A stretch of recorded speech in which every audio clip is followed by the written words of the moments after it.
BJP-യുടെ പ്രിയപ്പെട്ട പ്രതിനിധിയോട് ചോദിക്കാനുള്ളത്, നിങ്ങൾ ഒട്ടേറെ ഗ്യാരണ്ടികൾ മുന്നോട്ട് വെച്ചിട്ടാണ് ഇപ്പോൾ പത്രമാധ്യമങ്ങൾ, ദൃശ്യമാധ്യമങ്ങളിൽ 10-60 കോടി രൂപ മുടക്കി ഒട്ടേറെ പ്രചരണങ്ങൾ നടത്തുന്നു.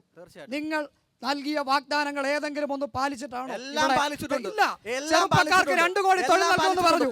2 കോടി തൊഴിൽ നൽകുമെന്ന് നിങ്ങൾ പറഞ്ഞില്ലേ? ഇപ്പൊ 10 ലക്ഷം തസ്തികകൾ ഒഴിച്ചിട്ടേരിക്കുകയല്ലേ?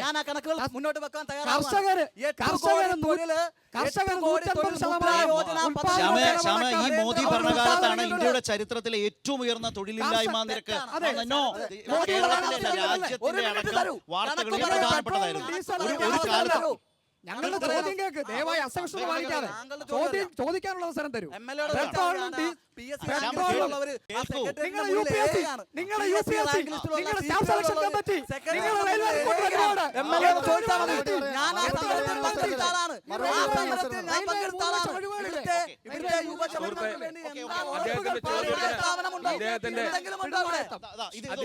വളരെ ക്വിക്കായിട്ട് എടുത്തിട്ടുണ്ട്.